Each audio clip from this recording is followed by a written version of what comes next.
Kia ora, wā and greetings viewers. Welcome back to Darpa in the Mirror, a panorama of images New Zealand capturing you and the world around us. Now, Happy New Year's to you all. New Zealand has turned on a magnificent Kiwi summer for the last few days. It's been an absolute cracker. You can tell by just looking at me that I've been practically barbecued out in the sun. So it's been absolutely fantastic, and once again, Happy New Year's to you all.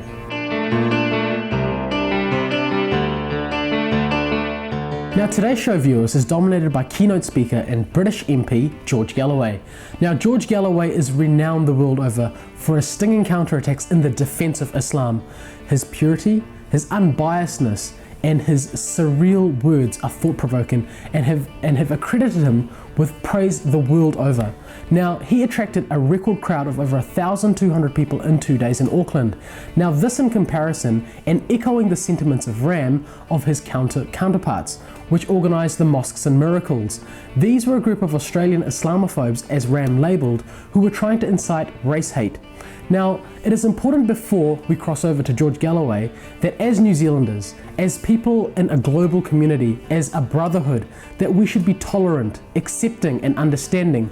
These are the building blocks of the future. This is what will lay the path of the future generation. And what better example than to set it right here in Aotearoa. With those words, viewers, let's cross over to British MP George Galloway.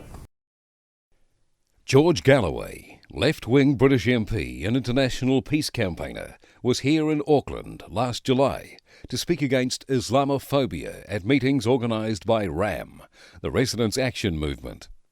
A prime catalyst for the Voices of Peace meetings was the Mosques Miracles tour, organised in New Zealand around the same time to spread the message of Islamophobia. The Mosques Miracles tour has been inspired by a 400-page book of the same name, written by Australian right-wing Baptist pastor Stuart Robinson. Galloway defines Islamophobia as racism against Muslims. This new racism, says the British MP, is an inevitable flow-on from the deliberately misnamed War on Terror, begun by Washington to monopolise oil fields in the Muslim Middle East as part of the US state's strategy to remain the world's dominant power. As a prominent anti-war politician, George Galloway was targeted by a US black propaganda campaign in an attempt to blacken his reputation as a grassroots advocate. Falsely accused of being in the pay of Iraqi dictator Saddam Hussein, Galloway demanded to testify before the US Senate in May 2005. There he turned the tables against the powerful elites profiting from death and destruction in the Middle East, putting them on trial for crimes against humanity. In March this year, British enforcement authorities admitted that George Galloway had no case to answer. Galloway is one of the West's most high-profile opponents of Islamophobia. In his Auckland meetings, Galloway pointed to the close link between America's wars in the Middle East and its state-fueled Islamophobia, which attempts to give ideological justification to Washington's unjust crusade for oil and power. Born in 1954 in Dundee, at the age of 26 he was chairman of Labour in Scotland. At 32, he was in the House of Commons, beating Roy Jenkins in Glasgow's Hillhead, a Tory stronghold for generations. He is an excellent orator who captures people's imagination and commands respect. Bismillahirrahmanirrahim.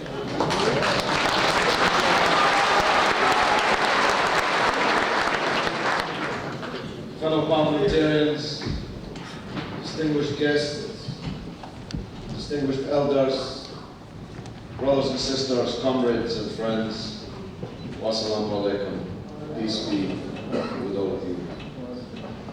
I'm very grateful indeed for the warm welcome I have had in New Zealand in the 12 or 13 media interviews that I've done in this, the second of the major meetings and speeches that I've been able to make here in a whirlwind visit of just 3 or 4 days. It's a long way to come for a weekend, but I've enjoyed it immensely. And I want to begin by complimenting New Zealand. I have a national radio show on British radio every Friday and Saturday night, London time, between 10 in the evening and 1 in the morning. You can listen to it on the internet, as many people now do, around the world. More than 1 million people listen to this show every weekend, and I did it from Auckland this morning. And if you'd heard it, maybe some of you did, your hearts would have been warmed by the extent to which it is regarded as a universal truth that New Zealand is a peaceful and harmonious and decent society.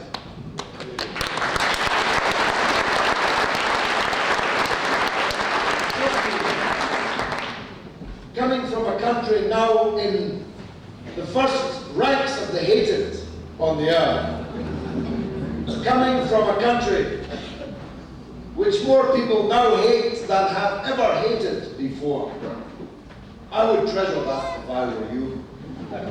I wouldn't let that reputation go lightly if I were you. And I make this point to the gentleman who perfectly constructively heckled Grant a minute or two ago.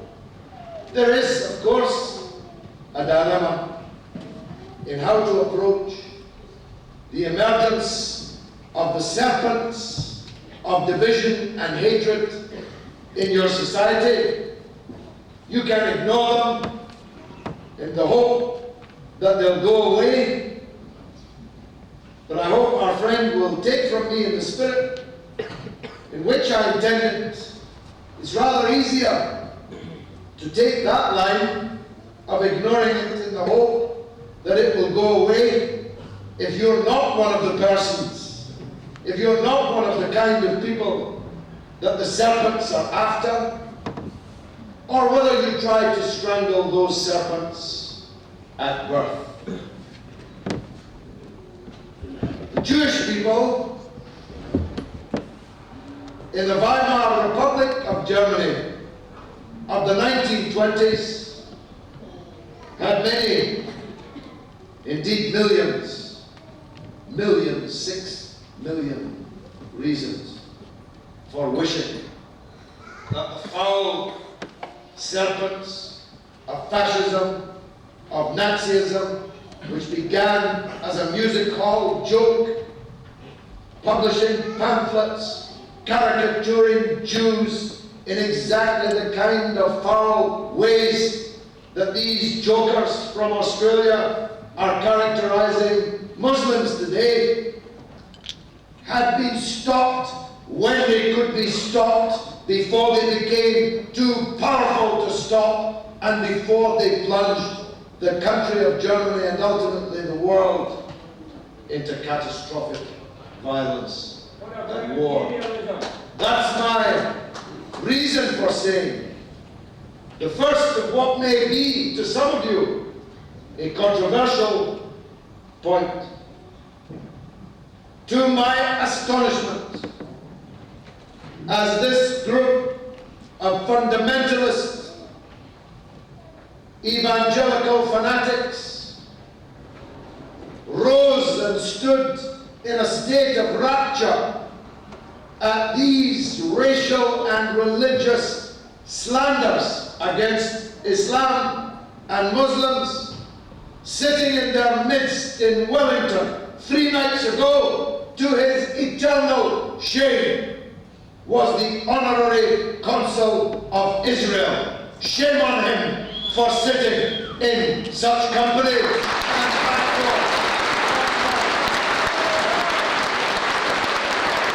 I call on all decent Jewish people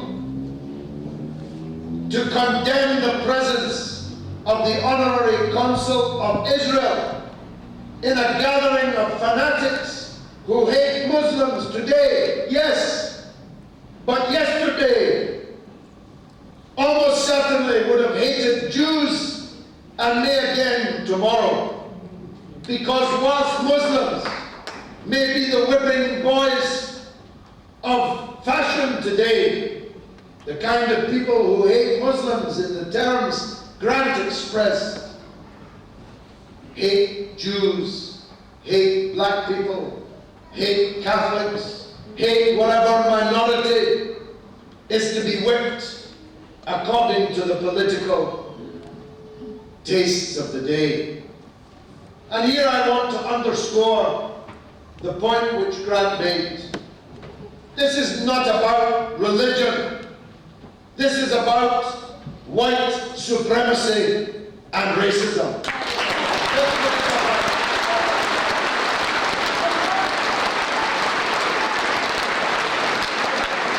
Although these people have come from Australia, their true heartland is in the Bible-belting fundamentalist south of George Bush's United States of America. These are the equivalents, yes they are, of the Ku Klux Klan in their white hoods and who also pretended to be religious people. There's nothing Christian about hating your neighbor. There's nothing Christian about hating.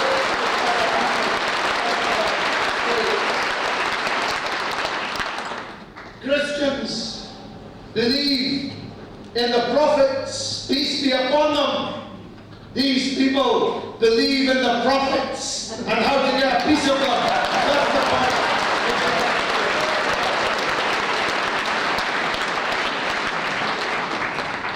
This is not about God. This is about the party of God. The party of God identified by the Bushites and the neocons as their shock troops for their neocon revolution, which is now crumbling into ashes in the United States itself. It has its imitators here in the Antipodes. This is not a clash of civilization, as if the imbecile George W. Bush represented any kind of civilization.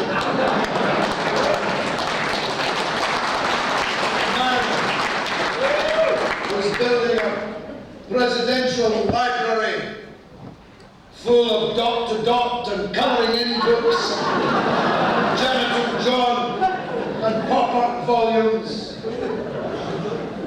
I'm reminded of Mr. Gandhi, the great independence leader, in a press conference in England at the height of the Indian independence struggle, was asked by, if you'll forgive me, an American journalist, Mr. Gandhi, what do you think of Western civilization?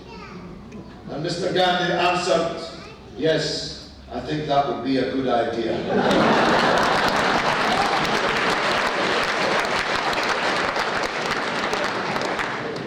But of course, this hasn't come out of thin air.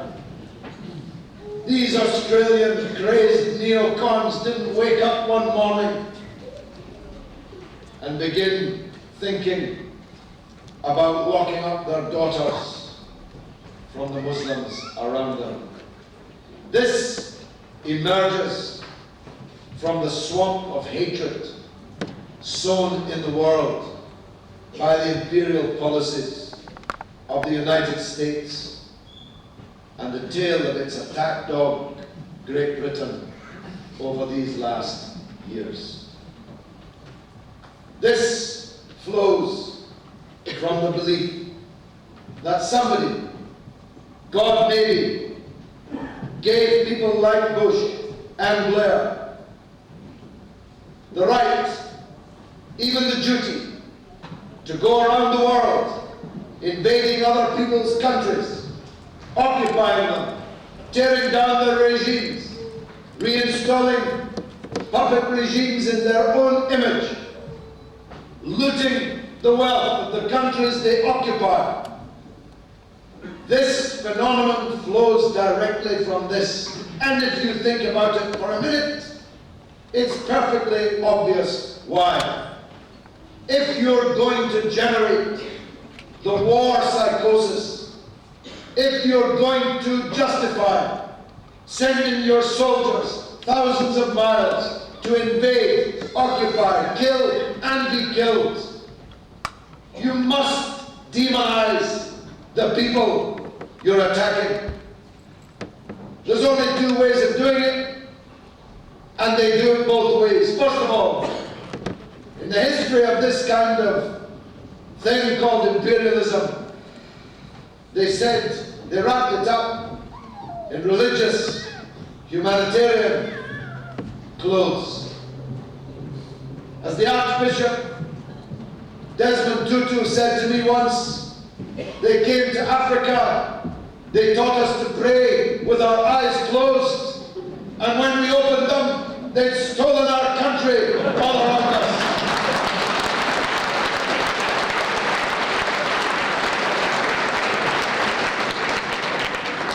Some of the original people of New Zealand may recognize that description closer.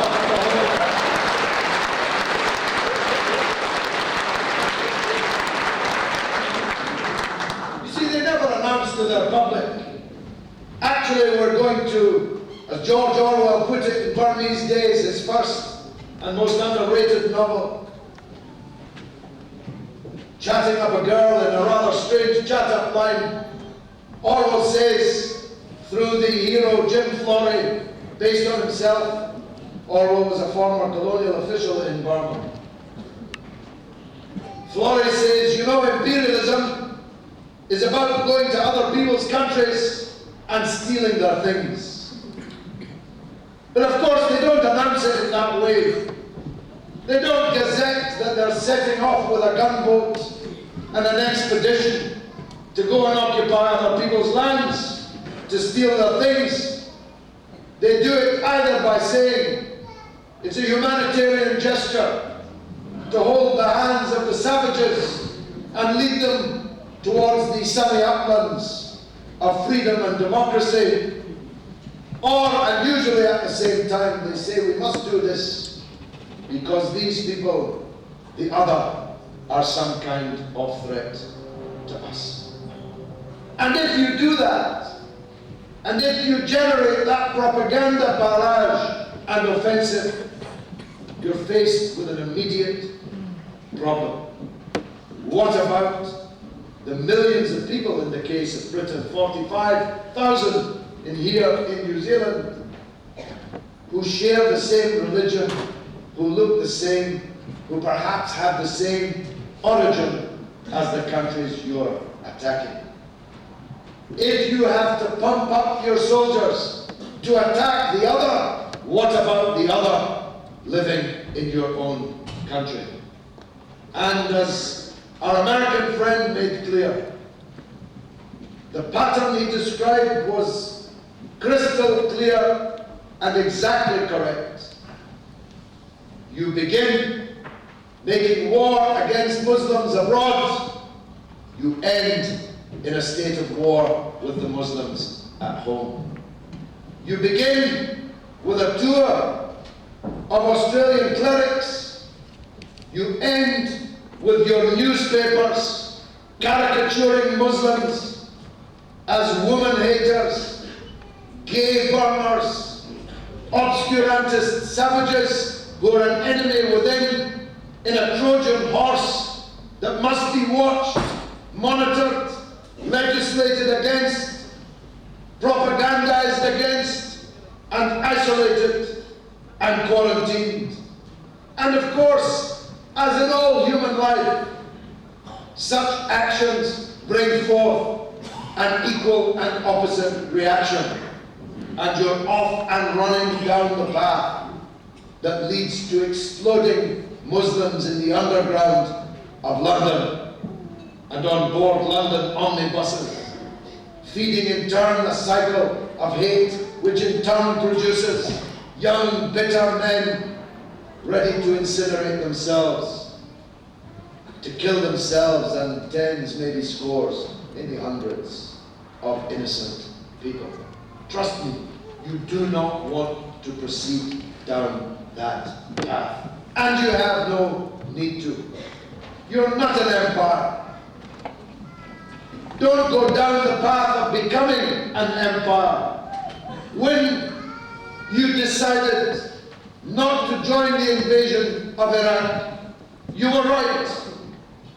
And it's on that basis I say you should bring your soldiers out of Afghanistan also.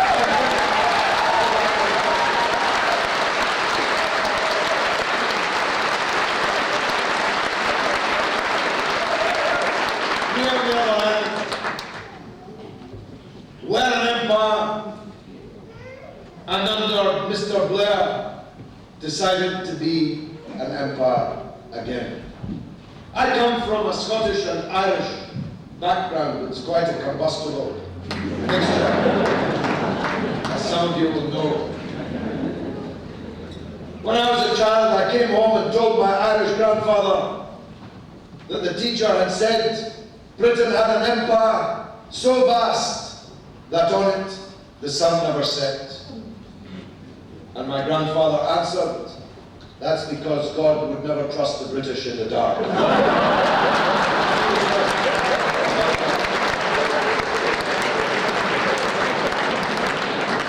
Of course, our role now is as a little John Bull running around behind a giant Uncle Sam. Like the sneak who runs around behind the bully, hoping to gain some of the crumbs from the table that the bully manages to extort from other people. Let me tell you that nothing I'm about to say means any kind of hatred towards the people of the United States, like the good people from the United States here in this hall this evening. I'm actually the great-grandson of the only woman in the entire 19th century who emigrated from America to Scotland.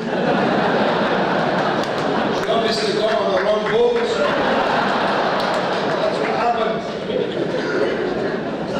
We acknowledge and salute the great movement in the United States, which has brought this great neocon revolution to its knees, and hopefully in the presidential and congressional elections coming up in the next 18 months or so, will finally put the rest of the world out of its misery and kill it and bury it.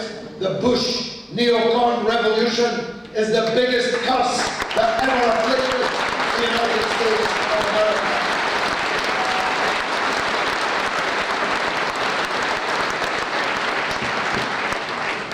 We don't hate the United States. We don't hate the great people of the United States. Personally, I'm in favor of a special relationship with the people of the United States. I just don't want the kind of special relationship that Miss Lewinsky had with President Clinton, one-sided, unequal, undignified, and with one partner always on their knees. That's not the kind of special relationship that I want to have with the United States.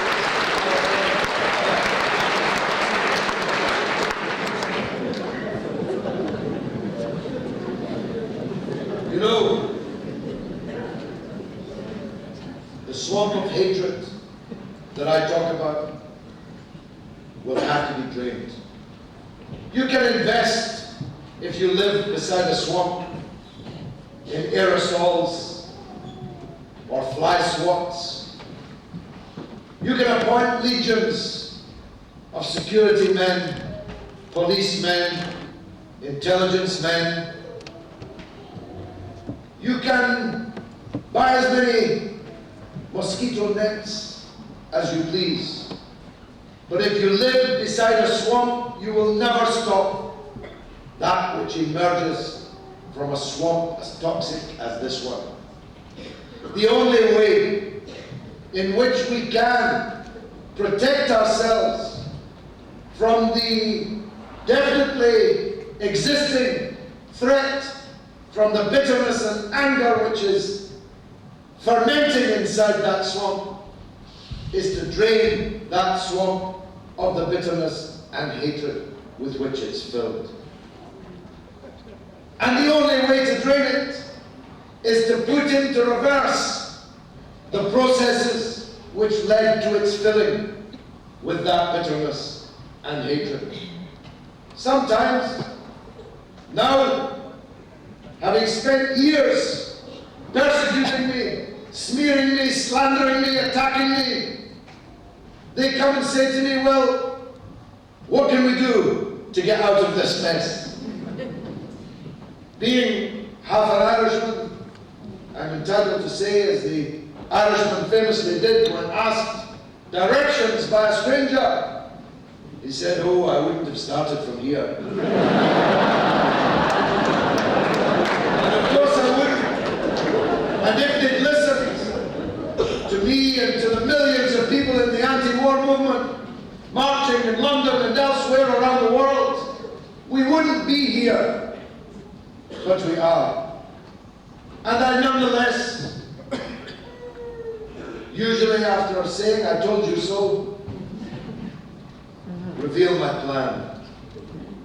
If you give me the keys, I say, I'll take you in the U-turn that we're going to have to make if we're going to live in a world that's not consumed by hatred and bitterness and burning in flames and war and occupation around the world.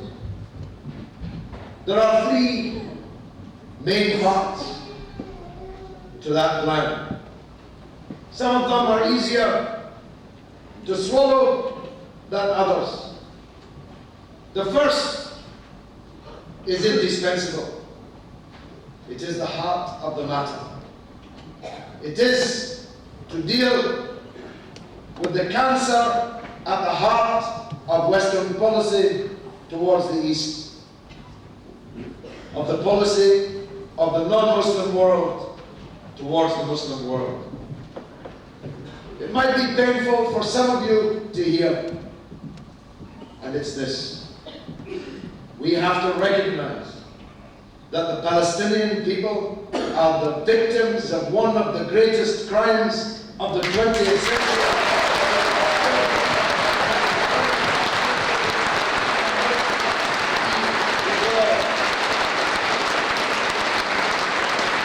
There's no getting away from it. Palestine has been wiped off the map. They're always talking, the friends of Israel, about the president of Iran threatening to wipe Israel off the map, even though, as every professor of Farsi now admits, from Tokyo to Tel Aviv, he never actually said that at all. And Iran doesn't in any case have the means of wiping Israel off the map, though Israel has the means of wiping Iran off the map. The only country which has been wiped off the map is Palestine, and its people stand with the four winds and the four corners of the earth, living as refugees, as stateless people, without passports, without rights, living in camps, persecuted, hunted from pillar to post, massacred by Israel or by the Arab regimes in the countries to which they've been scattered.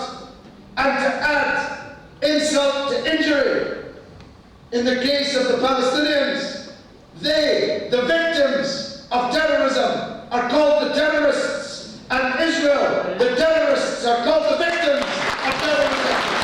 And the people, as a ordinary member of the international community.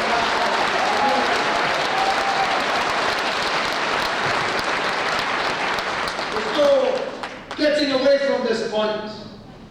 Until there is a modicum of justice for the Palestinians, there will be no peace in the Middle East. And if there's no peace in the Middle East, there will be no peace in the world. No justice, no peace.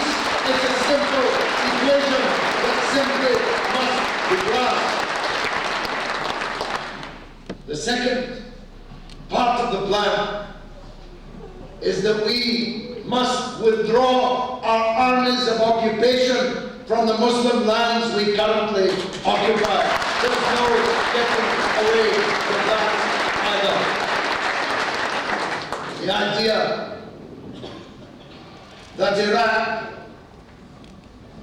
the great Iraq, Baghdad, with its weight in Arab and Islamic history, its importance in the world, would accept and welcome hundreds of thousands of crusader soldiers invading and occupying their country was a racist fantasy from the beginning. I told Tony Blair, personally, man to man, just him and me, outside the gentleman's lavatory in the library corridor of the House of Commons, to be precise. I told him, just before he did it, the fall of Baghdad will not be the beginning of the end. It will merely be the end of the beginning, and the Iraqis will fight you with their teeth if necessary until they turn your people from their country and from their land. They will never surrender. They will never accept foreign occupation of their country, because the Iraqis are not less than us. If the fascist hordes had crossed the English Channel and invaded and occupied our country, of course there would have been a class of collaborators, some of them at the time in the royal palaces. There would have been a class of politicians, some of them at the time in the Conservative Party, opposed by Churchill. There would have been a class of collaborators, yes, who would have donned the uniforms of the invader and worked as the puppet police and the puppet army of the invader. But the vast majority of decent, self-respecting Britishers would have resisted by any means necessary the foreign occupation of their country, and the Iraqis are no different to us. I told them all of this, but they did it anyway. And look what's happened. They said they were invading Iraq for freedom and democracy, and it ended in Abu Ghraib prison with naked Iraqi prisoners being led around with leashes around their necks by American women soldiers, cigarettes dangling from their lips, forced to eat their food from toilet bowls, force-fed pork and alcohol, stripped naked, piled on top of each other, forced to commit indecent acts against each other, and videotaped for the entertainment of the occupation soldiers in the barracks afterwards. That's where it ended, Mr. Bush and Mr. Blair. That's your civilization, so far as the people of Iraq are concerned.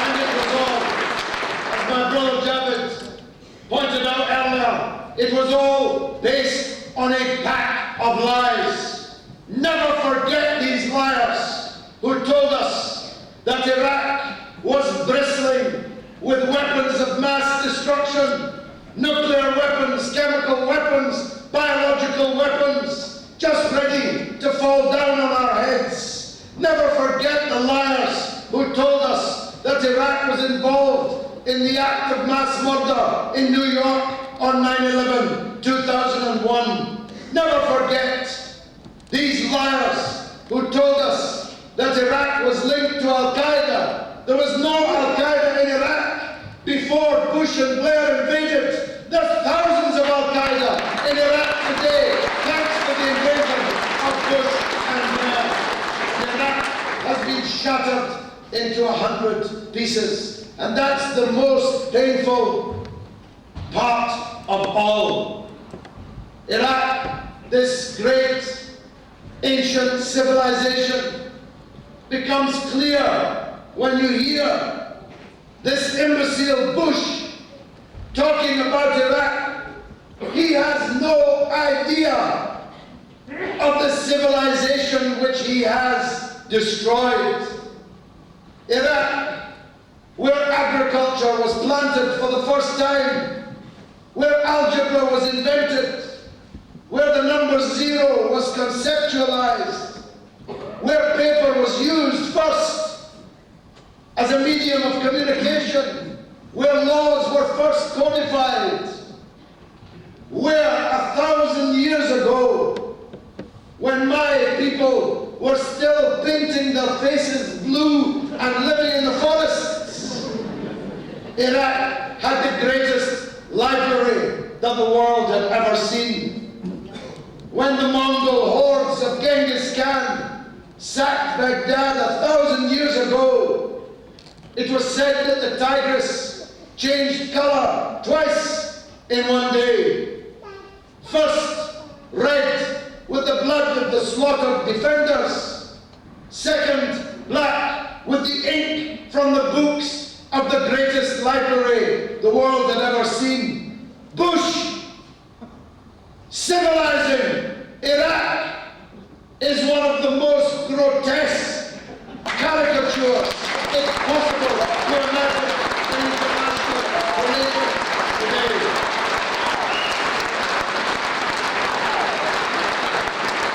Three-quarters of 1,000,000 Iraqis have been killed.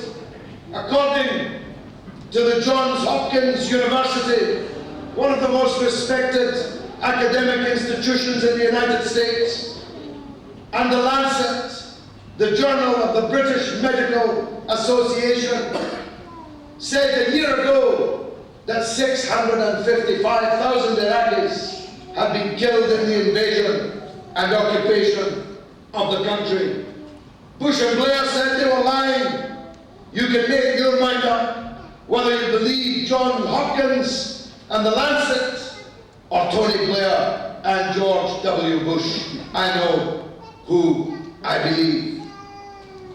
4 million Iraqis are now living as refugees, half of them begging on the streets of Amman and Damascus, half of them sheltering in the homes of others as they are ethnically cleansed from one district to another.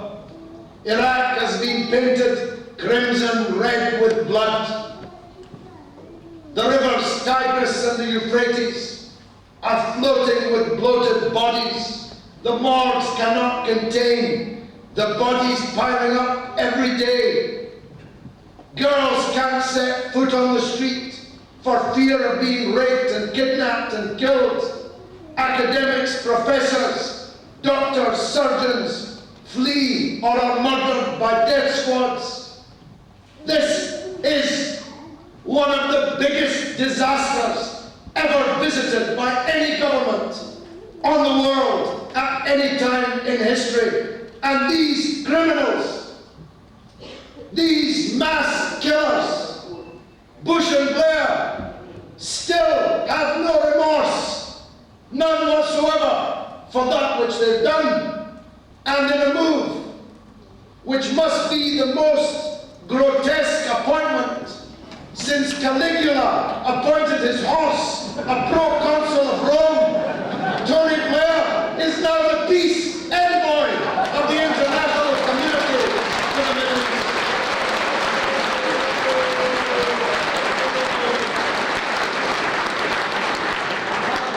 And then there's Afghanistan. What did the poor Afghans do? No Afghan ever harmed any Britisher, except for the 3 British armies who occupied Afghanistan and left their bones in their thousands up the Khyber Pass, in the mountains and on the plains of Afghanistan. There were no Afghans on those airplanes on 9/11. No Afghan ever harmed any American. And yet the poorest country in the world was savagely bombarded mercilessly by the richest and most powerful countries in the world, principally his and mine, but now joined in occupation by yours.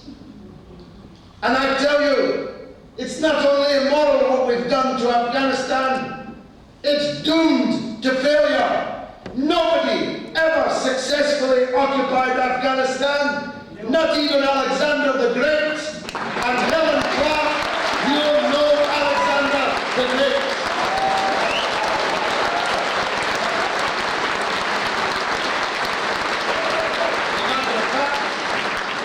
As a matter of fact, not only did the Afghans never harm us, we harmed them. occupied today because of the presence in their country, in the mountains, of the Al-Qaeda Bin Laden phenomenon. But who sent Bin Laden to Afghanistan in the first place? Britain and the United States sent Bin Laden to occupy Afghanistan on the immoral principle that my enemy's enemy is my friend. Well, your enemy's enemy isn't always your friend. Sometimes your enemy's enemy is worse than your enemy.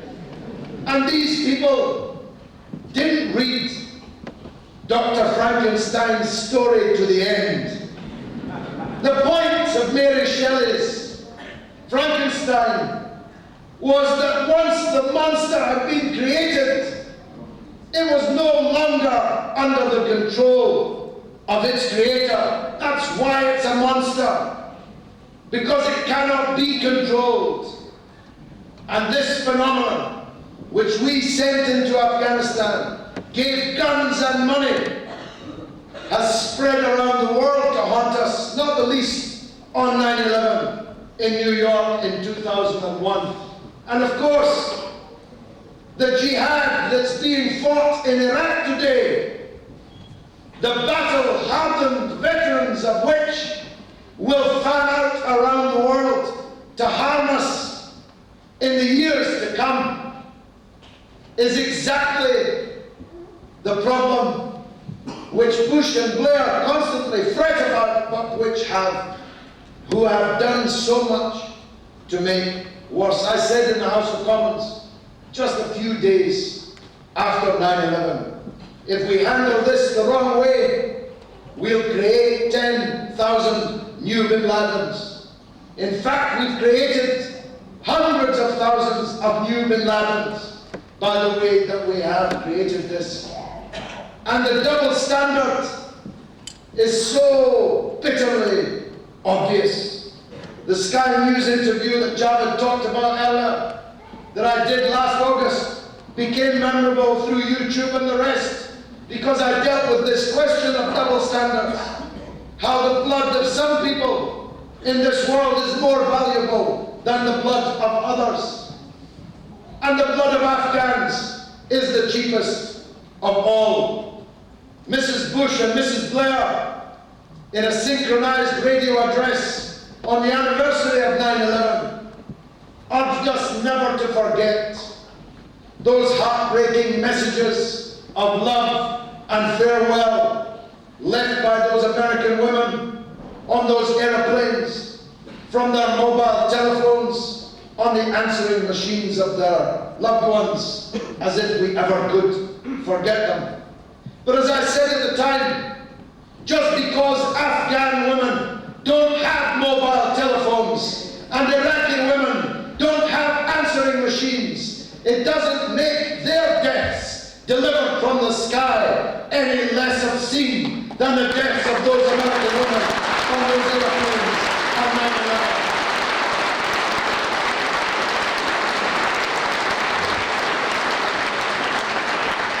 And the third part of the plan has to be this. We must stop propping up the puppet presidents and the corrupt kings who rule the Muslim world almost without exception from one end to the other.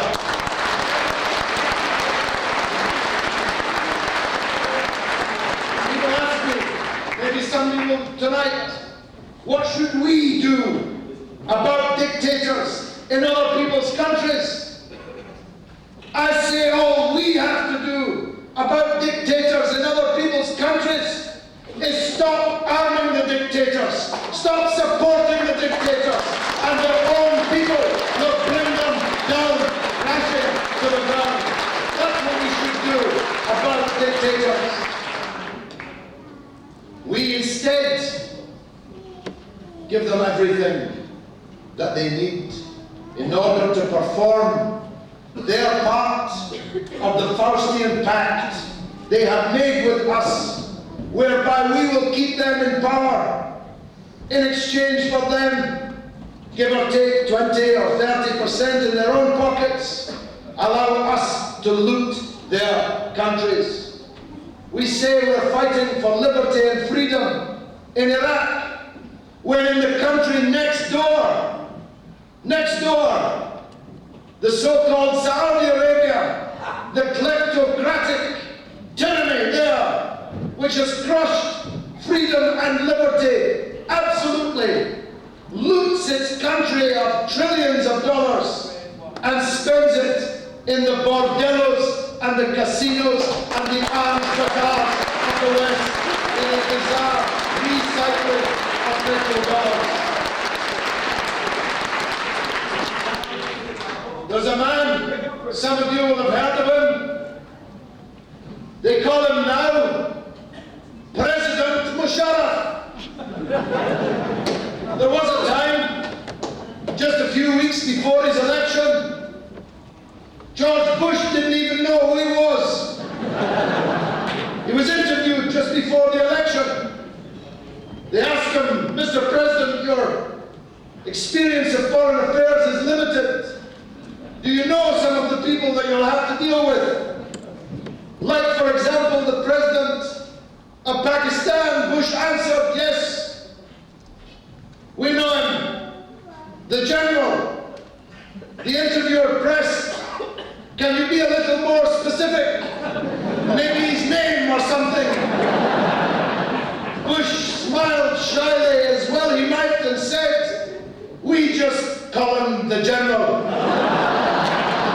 And of course, Bush was right. That's all he was, just a general who appointed himself as president. So outraged were we at his military coup. We put him on the blacklist of the Commonwealth. We imposed an arms embargo. We said, you'll not be back in civilized company until you make way for democratically elected government in Pakistan. After 9/11, the general became a president, and his mouth was stuffed with money and guns and everything that he required. And look what's happened now. Pakistan trembles on the abyss of total breakdown. Whose finger will be on Pakistan's nuclear trigger tomorrow, next month, in 6 months? Nobody knows, least of all the Americans and the British, who propped up the tyrant until the last minute before he came crashing down, as he will any day, any week, any month now. You may not know that even Colonel Gaddafi has now been recruited to the forces of freedom, democracy, and liberty. That's the same Colonel Gaddafi that we said brought down the Pan American airliner over Lockerbie, killing hundreds of people, many of them my compatriots. That's the same Colonel Gaddafi that we said financed the IRA's bombing campaign in Britain in the 1970s and 80s. The Colonel Gaddafi, we said, was a madman and a tyrant, crushing liberty and freedom in his country. His soldiers are now being trained at Sandhurst Military Academy in England. His intelligence service is being trained, God help them, at the British SIS. Does anybody really believe that Gaddafi changed? Or did he just change sides? Everybody knows Gaddafi was a tyrant before. He's a tyrant today. The difference is he's our tyrant today, and he wasn't our tyrant yesterday. That's the difference. These hypocrites in London and Washington are not against dictators. They're only against dictators who don't obey orders. And what do they imagine? The Muslim people of the world, the 1.8 billion Muslims, most of whom live under the iron heel of these tyrants. What do they think those Muslims think when they hear Bush and Blair and Howard. I mean, if we're the tail of the dog, what's John Howard? I don't like to say in polite company.